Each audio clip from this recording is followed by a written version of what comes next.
Yeah, that's something that I've been digging into more of this year is like the execution of a funnel in a very effective way.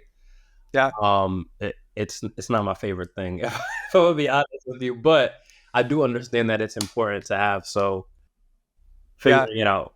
Well, there's like some people just do live events, and some people is just do podcasts. Some people just do writing, etc. And you're doing a little bit of a few things. It's kind of a weird analogy that just popped in my head, but there's this movie, like it's kind of a silly disaster movie where they have to like drill down into the center of the earth and like detonate some nuclear weapons to like get the core like spinning again. Do you remember that? I don't know if I've seen that, but I know there are several themes like that. So I forget what it's called, but center of the earth or something like that. And there's like a mathematical equation for where you need to detonate in order to have like the shock waves, like create this thing.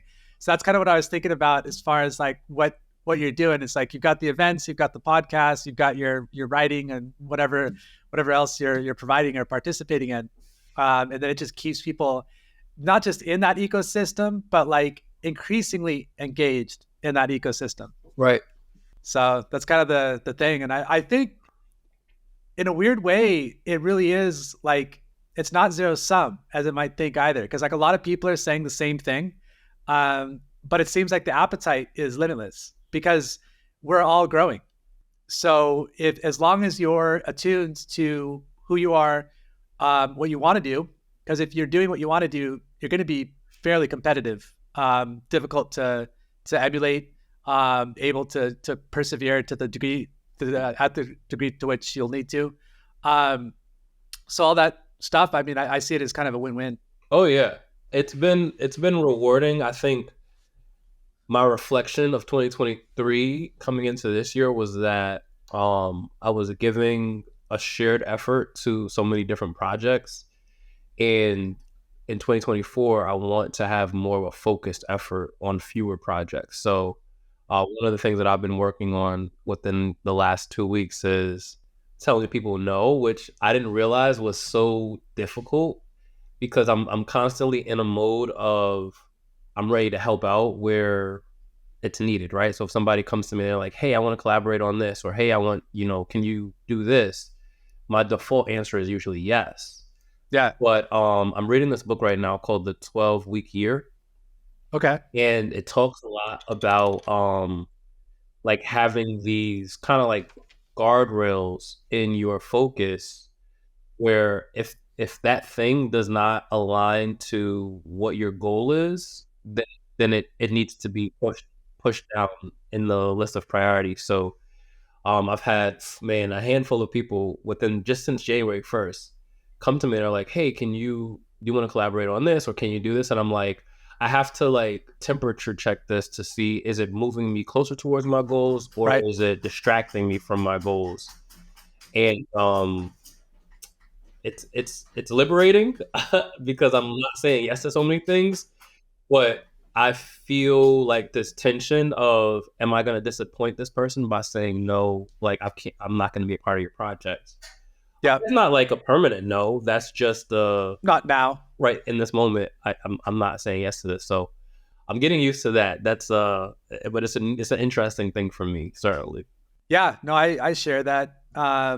Take this with a pinch of salt, which you probably will, because I mean, I'm going to make like a grand statement. I realize there's probably exceptions, but I think we're judged more on where we fall short rather than where we deliver what's promised.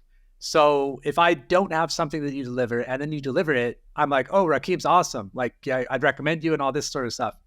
But if I'm like a regular customer, I just get used to that deliverable, right? The first week you were a lifesaver, but then I just expect that of you always. Mm-hmm. And so then my mind only remembers the parts where you disappoint me, where you go down from what my expectation was. Right. So if you promise yes to a bunch of people and then, whatever, I mean, life happens or you just wind up having to put 80% in 1 week instead of 100% for whatever reason, I think that could diminish your brand and your reputation more than the initial no. the initial no, yeah, there's that short term like, oh, okay, well, I guess we're not as good of friends as I thought we were, or whatever. But then it's like there is a respect there, as long as you're respectful with it. Like, no, you idiot, or something. I mean, maybe that would be different, but Yes. um, it's also like the chips are still like with you. So like if you do say yes later, it actually is more valuable. Um, and it allows you to focus on the things that you already said yes to. Yeah.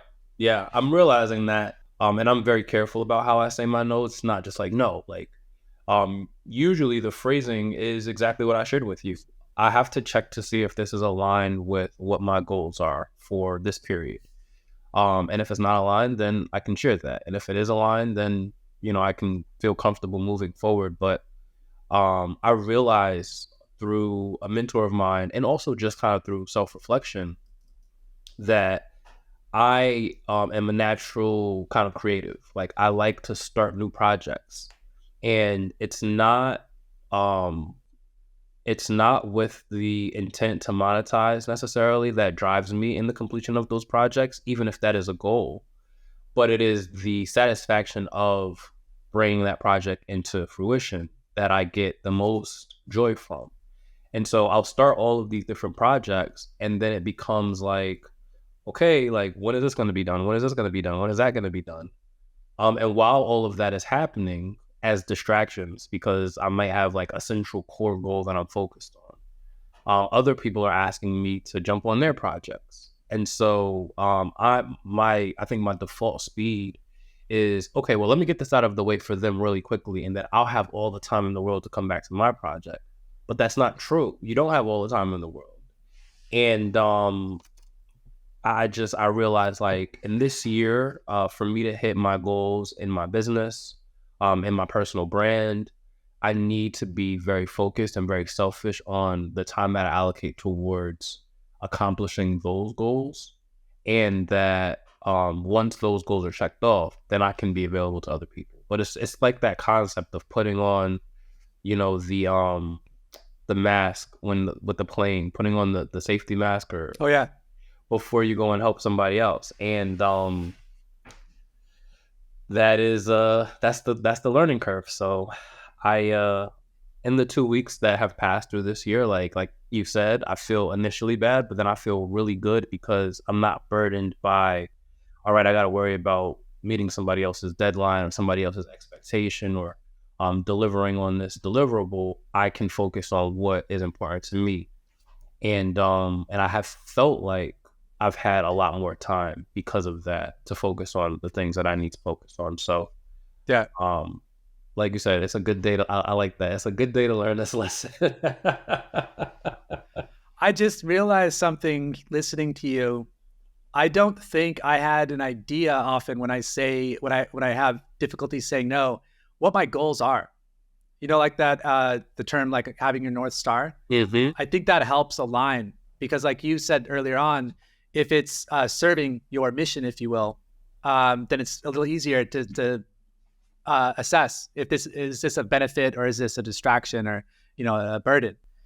But if you don't know, how could you make that judgment call? Right. And so I think that adds to the anxiety of making that decision. So would you say that perhaps it's first a good idea to understand where you're going? Absolutely.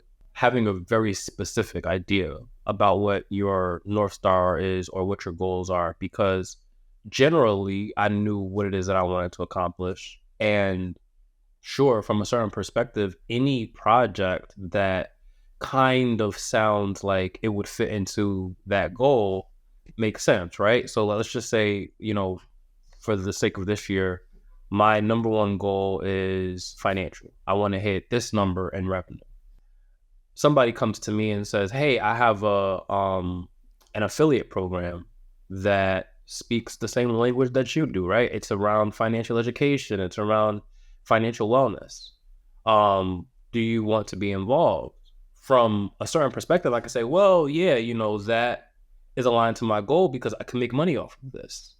But am I now dedicating myself to spending so much time pushing somebody else's product to make an affiliate income off of it, which could be 50% or less off of those profits, where I could be spending 100% of my time and energy on doing the things that give me 100% of the results in my business.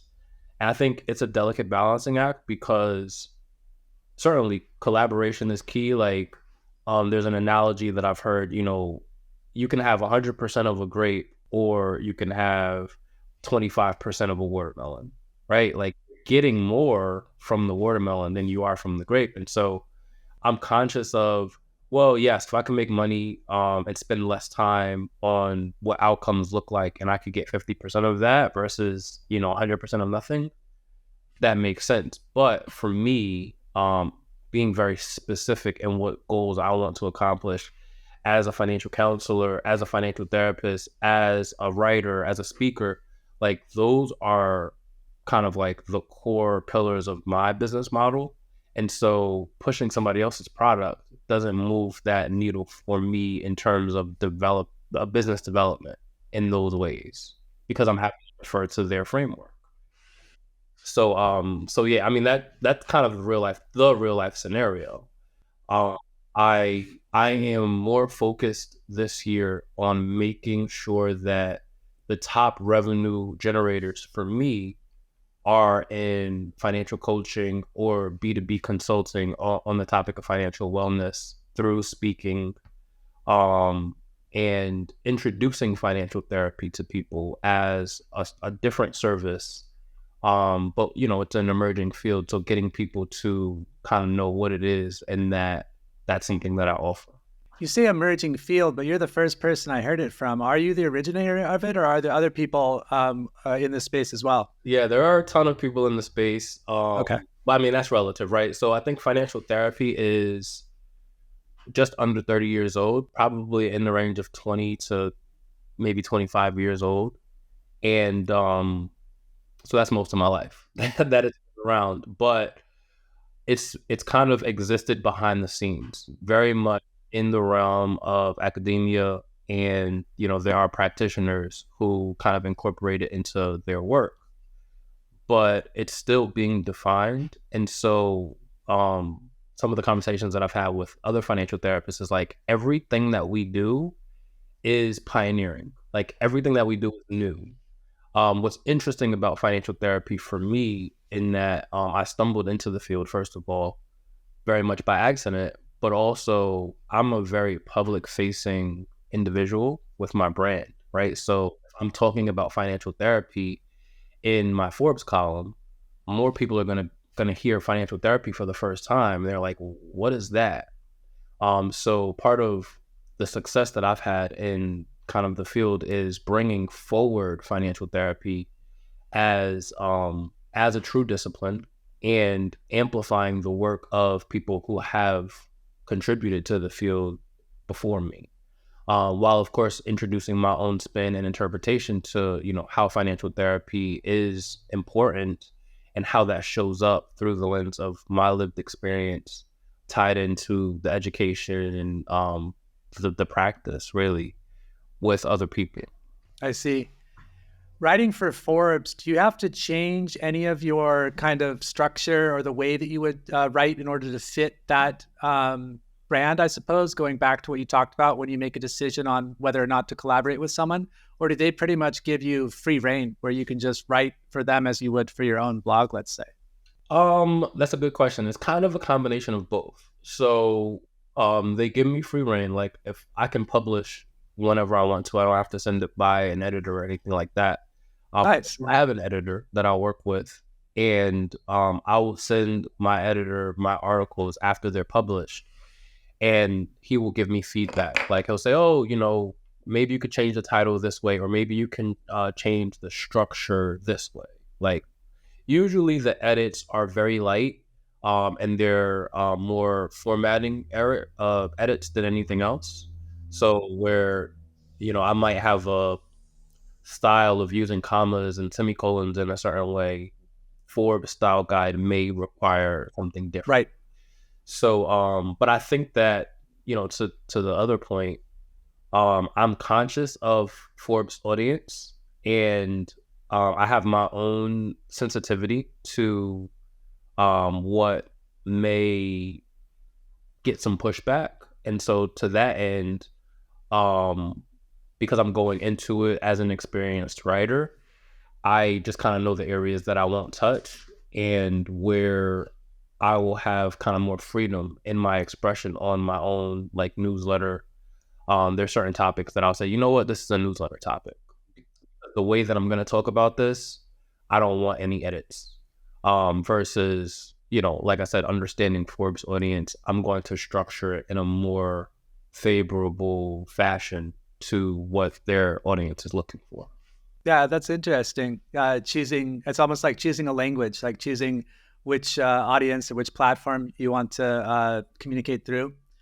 When you mentioned the grape and the watermelon, I had this image of like when AI starts making our food, we have like this grape watermelon hybrid and maybe like other things like that. Have you ever thought about that? I have not. I'm not really a big fan of tampering with food.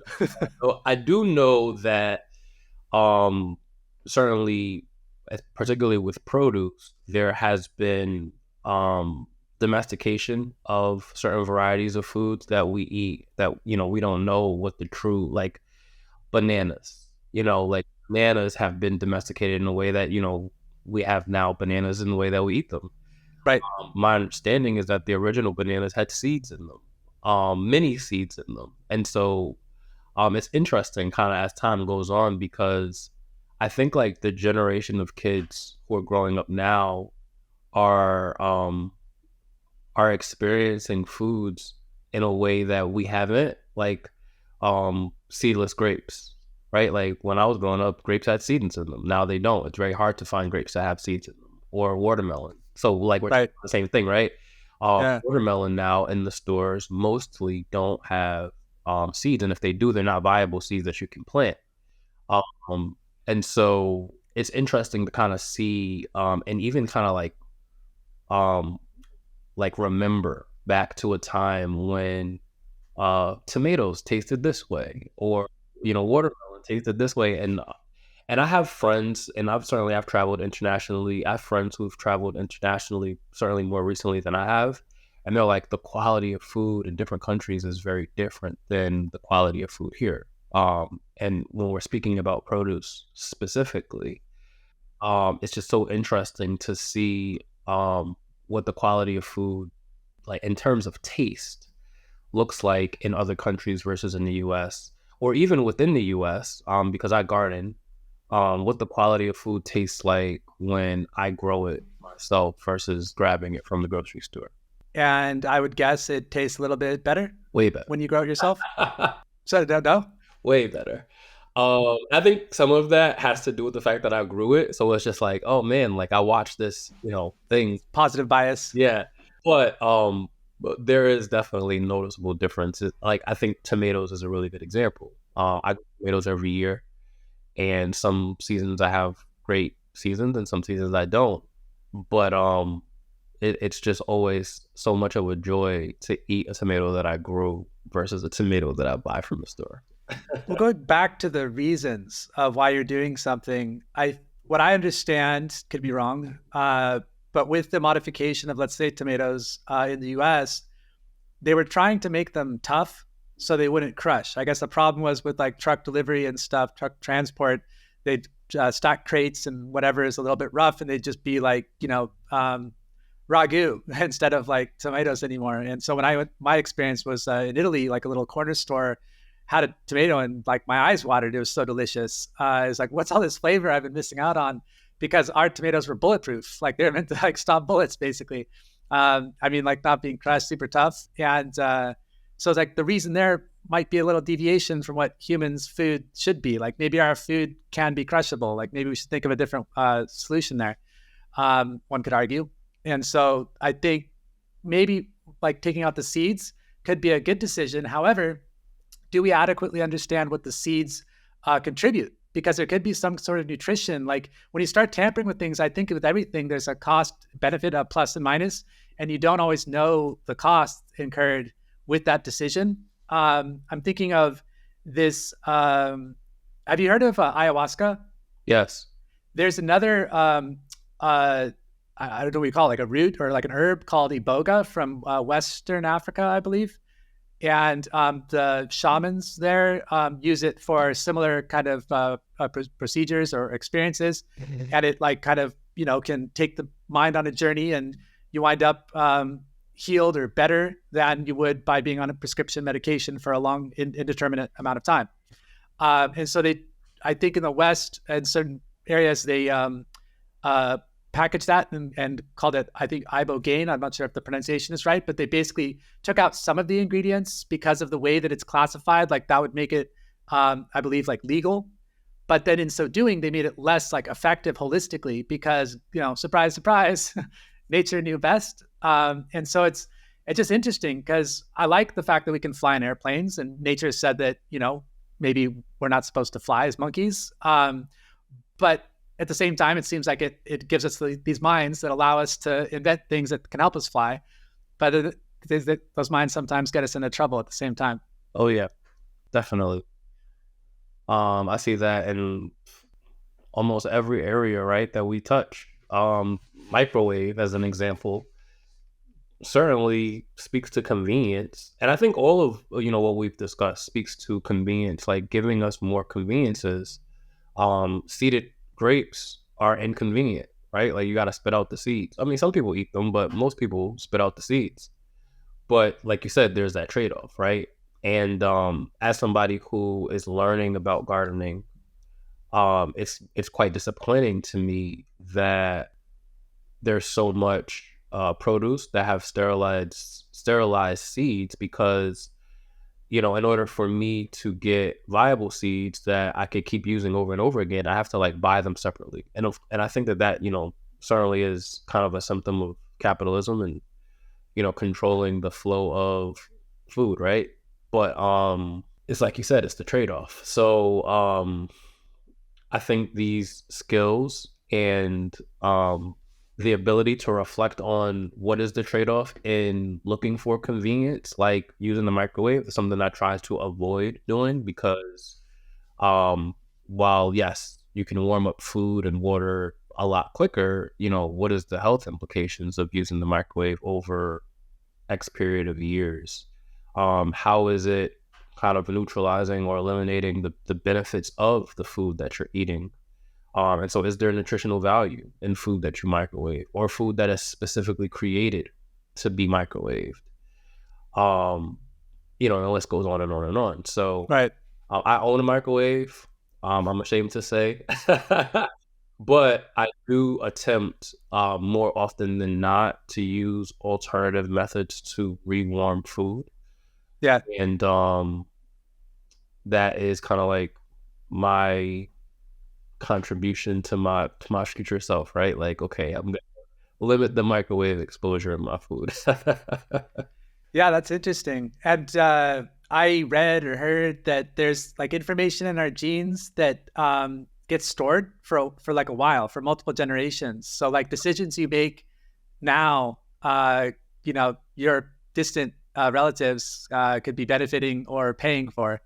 Um, and regarding cooking, similarly, I try to limit microwave use. But I've also came across this article talking about losing some nutritional value of vegetables through the cooking process. So you want to, again, balance. I think sometimes it's good to cook the heat, but maybe not overdoing it. So now I'm like, I don't have a perfect like science to it, but I'm like aware of that. Like, oh, maybe I shouldn't overcook these carrots or overcook that spinach. I want to get the good stuff. So have you considered that at all? Oh yeah, so interestingly enough, I had COVID for the first time in November, and I grew up really kind of I don't want to say anti-medicine, but pro herbs, right? Pro natural solutions to boosting your immunity. And one of the things that my grandfather would often talk about is like the versatility of garlic, especially in helping you heal. And so I'm like, all right, cool. Like I'm just gonna load up on garlic.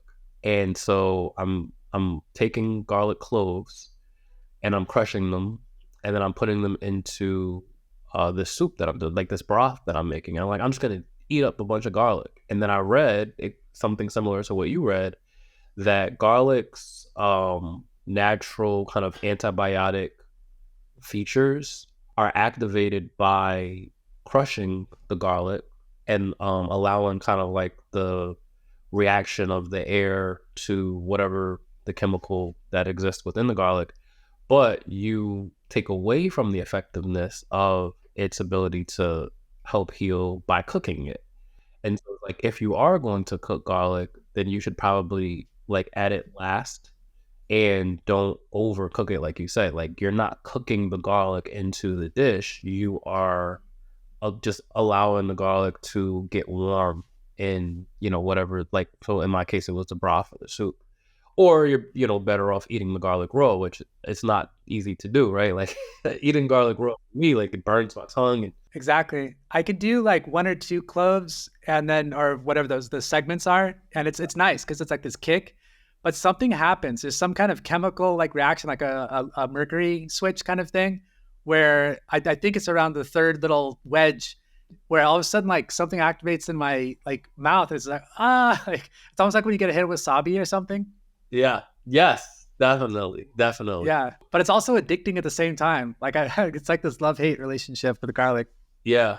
Garlic, cayenne pepper, I've heard as well, is very beneficial to like immunity and just different things. Okay. But it again, it depends on how you prepare it.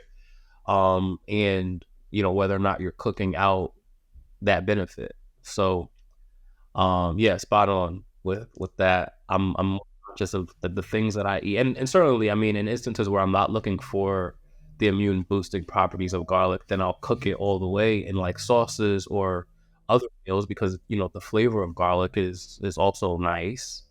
Um, but you got to know like what you're looking for from this particular food item, and are you helping allow it to do what it's supposed to do, or are you taking from that?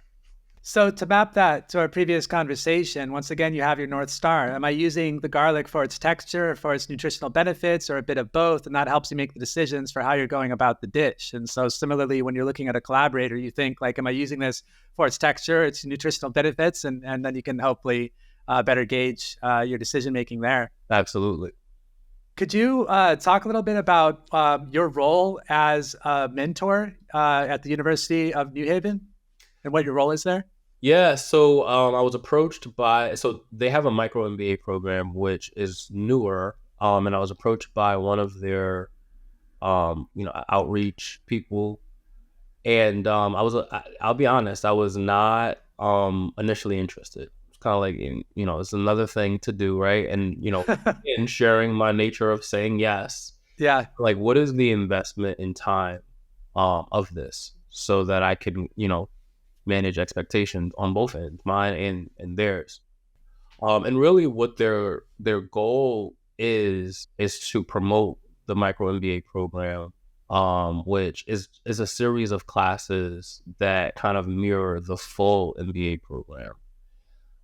They typically prefer that the people who are advisors are taking their program and giving feedback on the program. I elected not to take the program because there was a cost associated. Oh, Like they gave a discount, but it wasn't a discount that was worthwhile to me. So I'm just like, you know what, like I'll continue to champion the program.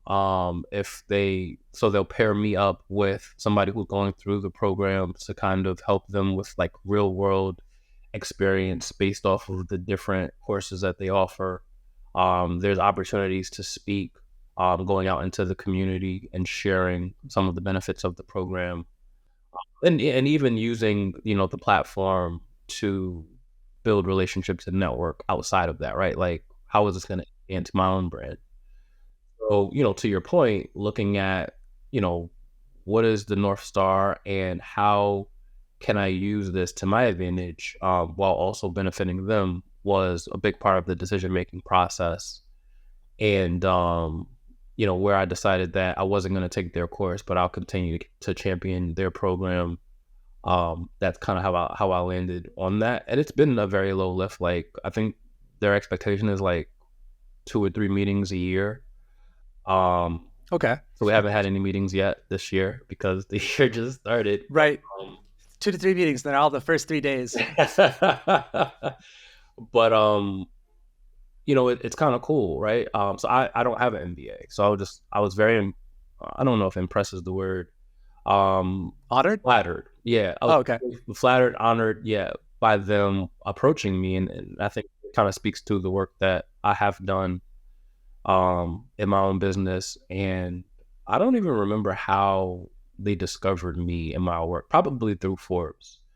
But I live in Connecticut, so yeah. That's a really cool sentence to say, by the way. I don't know Yeah. how they discovered me. Probably through Forbes. Yeah, definitely, definitely. I get connection requests based off of some of the articles that I've written, and sometimes I can ask directly and say, hey, like, how did you find out about me? And other times I just go with it. But that is one of the benefits of having the columns before. Like, so many people see it. I can't control who does, who doesn't, but certainly they'll see something in me through the way that I articulate the different topics or my bio, and they're like, hey, I want to know this guy, so I'm going to talk to him. But yeah, it's been cool. It's definitely a resume builder. I've been more active in padding my experience with volunteer opportunities through being on boards or supporting roles to nonprofits and organizations um, that mean something to me. I think that that's really important because in this season, I think of people maybe in the same demographic age wise to me, there is kind of an inclination to join boards just for the sake of saying, hey, I'm on board.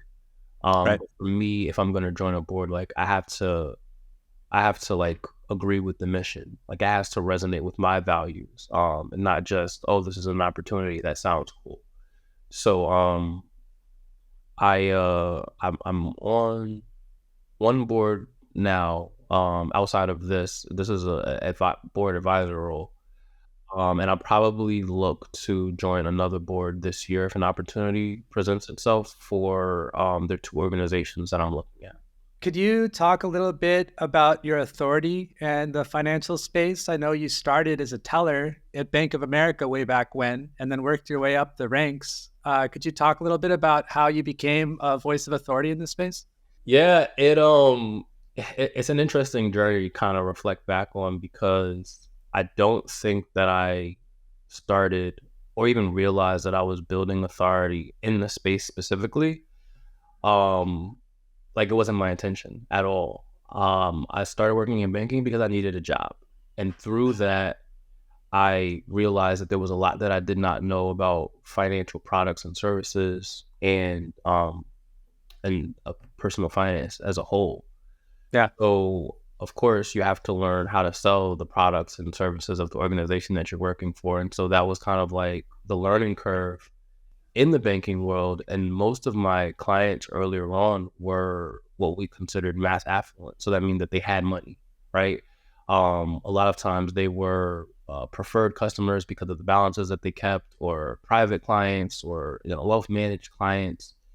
And so in that, there was an expectation around service and business acumen that those clients had in, you sitting in front of them and having an effective conversation to either try and sway them to the products and services that the bank offered, or understanding how they're using products and services outside of the bank. And as I learned, I would take, those things home and share them with my friends and my family who didn't know, and encourage them to engage with banks through the products and services that they offered, and engage in these activities and these behaviors. And I'm a lifelong learner, so as I learned more, I wanted to learn more, and started building a brand around personal finance specifically, probably in 2019. Started writing for a variety of publications, started joining podcasts, and kind of curating my social media feed around personal finance. But at the time, it was really like vanilla, like just very plain, very it's like repetitive. I felt at the time that there was just an oversaturation in the market of people talking about personal finance because everybody was talking about it the same way. And then I wrote Financially Irresponsible, which is my second book. And my goal was to talk about money differently. And so how can you talk about money differently than it's been talked about? And I thought by incorporating my own experiences, my own perspectives, and talking about your mental and spiritual relationship with money, that would be a different take on a very popular topic. And I was right. I was right. It was received very well. It continues to be received very well. And I was talking about a lot of things very intuitively that I would find were supported by evidence in financial therapy. But I didn't know that financial therapy existed. And so when, those worlds collided for me, I was like, oh, okay, like this is kind of like home, right? Like the people that are talking about this topic understand what I'm talking about. And now I have the vocabulary to describe what I'm talking about with kind of more authority, right? So to the earlier point that I made, right? Because financial therapy has been kind of a behind the scenes, I would say gate kept aspect of personal finance because so much of it is wrapped up in academia. Being able to come out and share that with my audiences across social media, across digital media through publications, across podcasts, just really for the everyday person, I've noticed a lot of people like, what's that? Or, oh, wow, that resonates. I can relate to that. Or I've experienced that. Tell me more. And I've, you know, people have come to me and they're like, Rahkim, like you're everywhere. And I think that's the biggest compliment. But again, going back to, an earlier point that we made, it was also a really big distractor for me because I'm writing, I'm speaking, on podcasts, I'm being featured in these different publications, I'm chasing quotes, I'm, just doing all of these things. And so, yeah, people feel like I'm everywhere. But um, the trade-off there was no true North Star in figuring out how do I structure this in a way that generates revenue for me and my business. For a long time, it was really just kind of charity, which is not a bad thing by any means. Certainly, it's given me a lot of the foundation to that authority that you mentioned, right? Just being very willing to share anywhere and everywhere. But last year for me was kind of the cementing of that authority through, so many different avenues of recognition, awards, being able to get a column with Forbes, my own newsletter and the success that I've had there, the different podcasts and features that I've had in publications that I knew were coming or that I didn't know was coming. And so it's like, all right, cool. Like, now people recognize you in this space for being a thought leader on this topic. You've done enough of the charity work. Now it's time for you to like start eating off of this. And I think that that's important to share because I left, my banking career in 2021 to pursue entrepreneurship. And so coming up on 3 years now on my own financially, it doesn't make sense for me to give away so much for free. But I tell people, I've been telling people the last couple of weeks, like 2023 was a really good, probably my best year ever. Like in business and personal, like there was just so much that I was able to do, but it was also like my worst year ever financially because I was still giving away so much. I was spending more than I was making. And, I was in a position of privilege, certainly, to be able to do that. But now, I'm paying for it.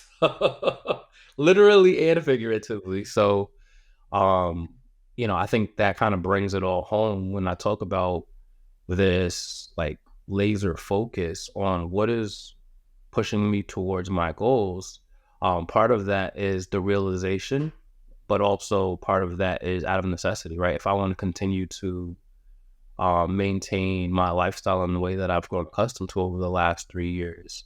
I need to make money, or I need to be okay with going back to work and getting a salary so that I can subsidize doing this work as an authority. There's nothing wrong with that. It's not my preferred approach to lifestyle right now. Sure. And it makes sense if you're learning as you go and becoming more helpful, really, that you should be paid. And also, the more money you make, the more of an impact you can make. So if you're doing it for the right reasons, like they say, money is just an amplifier. It doesn't really change anything. If you had bad intentions, then it amplifies those bad intentions. If you have good intentions, it amplifies those good intentions. So it sounds like you've got the latter. Hope I'm not wrong. So what would you tell people? Like you mentioned, exploring or perhaps exposing to the person their mental and spiritual connection with money, which is terminology I've not yet heard paired together. I'm trying to kind of frame this for an audience that may not be familiar with the concept of financial trauma, financial therapy. Is this something that you could put down on a one pager and see like a significant improvement in your relationship with money? On a one pager, I don't think so. Okay. There are so many avenues and approaches to understanding the role of money in our lives. It would have to be a pretty big page, right? And you can only like really, really high level approach some of these things. There are a lot of disciplines under the umbrella of financial therapy that speak to financial trauma or your relationship with money, right? Like internal family systems being one of them. IFS talks about, or is being used in financial therapy to address issues with money. Attachment theory, which has been traditionally used in relationships between mostly couples, but in relationships as a whole, is looked at as an approach to how you engage with money. Money disorders, which is a specifically coined kind of reflection, if you will, on how you engage with money, is being used to look at behaviors. And I mean, there's so much more that I don't claim to be an expert in any of those disciplines, but somatic healing practices are being looked at to impact or address issues with money. And so I think the key to answering your question really is understanding that money is more than the symbol that it represents, right? It's more than the currency. It's more than, what's in your bank account. Right. We have to recognize that energy is money, or money is energy, right? And so how does that show up in your body? When you think about the word budget or the task of establishing a budget, do you feel a reaction to that? Is that reaction positive? Is that reaction negative? When you think about the inability to afford something in a particular moment that you might feel like you need, why is that? When you think about the barrage of I call them attacks, but marketing tactics that are used to encourage you to spend.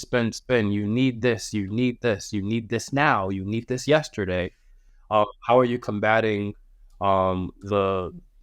there's hundreds of thousands of dollars that are put into research and development to really focus on the marketing and psychology of creating artificial scarcity, right? So like, buy now or you'll never have an opportunity to buy it again. And so we see these sales cycles, particularly coming off the heels of, the holiday season, where people are feeling real stress, real anxiety about not being able to afford gifts for their family members or their children or their spouse or partner. And it's a habit, it's a routine that we've learned to embrace as a part of the course of our year. How much damage is it going to do to your relationship to not buy a gift during Christmas, or to any relationship for that matter that you have? What kind of bullying takes place in the process of gift giving? I'm going through a course right now called Trauma of Money, And within that course, there was a concept raised around consensual gift giving. And the question that was asked of us was, when you are giving or receiving a gift, who is that for? Right? Are you receiving a gift for somebody else?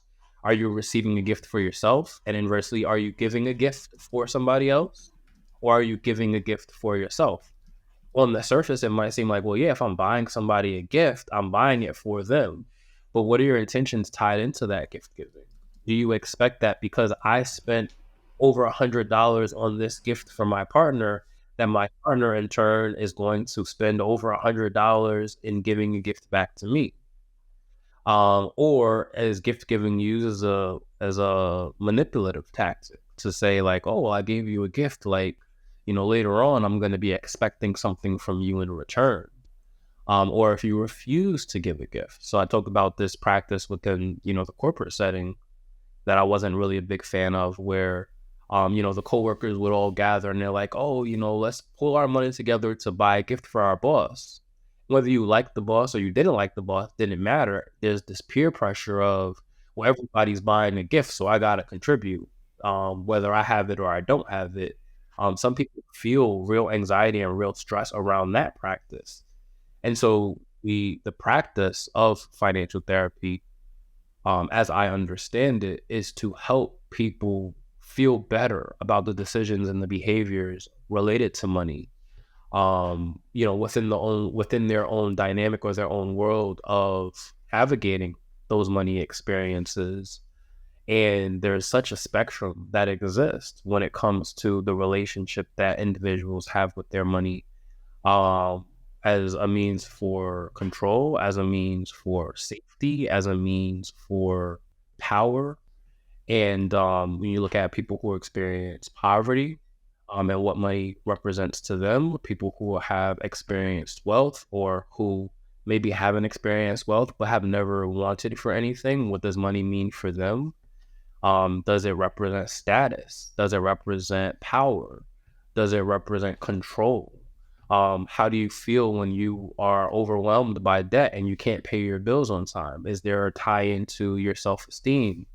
Is there a tie into the way that other people perceive you? And so, again, like, I mean, I keep listing examples. Right. There's so many avenues to approach what money represents in our lives, and how do we help to heal from the trauma of those experiences that are related to money, but are not necessarily related to the amount of money that you have in your bank account or the amount of money that you make from your job. Thank you for kind of peeling back the layers a little bit. I can tell there's many more, and it really is like endless. I never thought of most of what you said before, at least not the way that you said it. So definitely not a one pager. And I could see how your role as like a consultant or coach would be a bit of an exploration, a collaboration together, because each thing that they discover or share would then expose one more layer, because it seems to be a very deep rooted and interconnected situation. Like you mentioned, attachment theory, and family systems, and elements of demographics and all sorts of stuff. And yeah, so geography. So what's like, I realize we're coming up on time, but that was a lot. What would you leave people with, let's say like a one or two liner that they should like remember about financial trauma or financial therapy, and what you do? Yeah, so I think it's important to underscore that this is work that I do, right? So I am an accredited financial counselor, and I practice financial therapy, and they're similar but different disciplines. And so in underscoring that, I think it's also important to share that there are different types of financial professionals out there who can help with different aspects of your money management, right? So as a financial counselor, that might look like helping people align their values and their goals in accomplishing those goals, whether that be debt elimination, whether that be learning about credit, learning about investments, establishing a budget, etc. So there's, if you have a financial goal and you're having a hard time accomplishing that goal, there could be a mixed match of your value and goals, your value system and the goals that you have. As a financial therapist, it's less about the numbers and more about the feelings, right? So all that I just shared um, are different avenues for what would require, or what would I don't want to say require, what would be appropriate for a financial therapist. But those things are not things that you're going to go see a CFP about, right? A certified financial planner is going to do more so lifetime or life event planning around where you are, where you'd like to be, estate planning, tax strategy, investment, the directions there. Where a CPA is going to do more tax planning or tax strategy, right? So I think it's important, as we toss around a lot of these titles and functions of financial professionals, for the consumer to understand what their goals are and what these professionals can help them do. Right. Good financial counselor or financial therapist is going to frequently refer out for the areas that they're not focused on. They're not going to try to wear every hat, and a good financial professional should do the same. But as more people learn about financial therapy, I would say 85 to 95% of people are going to recognize that there is some kind of play between their relationship with money on a psychological level, or on a spiritual level, or on a behavioral level, that can benefit from talking to a financial therapist, especially in such a capitalist driven society, right? Consumerism is a problem, and income inequality is a problem. Some people might feel low self-esteem as a result of where they fall in kind of the social classes, and so financial therapy can help with that as well. So yeah, that's my kind of 2 cents on it. I'm gonna Yeah. continue to champion the cause of financial therapy, and the role of financial therapy in helping people to heal from or identify their financial trauma. And I'm happy to have conversations around what that looks like and being able to provide that as a service to people. That's great. And if people want to see you, I guess they could go to your LinkedIn page, maybe see you in a Forbes column. Is there anywhere else that you would point them? Yeah, I'm pretty active across social media. So Instagram, Twitter, or X, formerly known as Twitter, LinkedIn, as you said, and my website would probably be the best place to direct people. So that's rahkimsabree.com. Okay. And through that platform, there's a way to navigate to everywhere else. And specifically, if there's an inquiry around services that I provide, that's a good place to get me. Well, that's great. Thank you, Rahkim, for talking to me today. It was a lot of fun. Definitely. I appreciate you having me.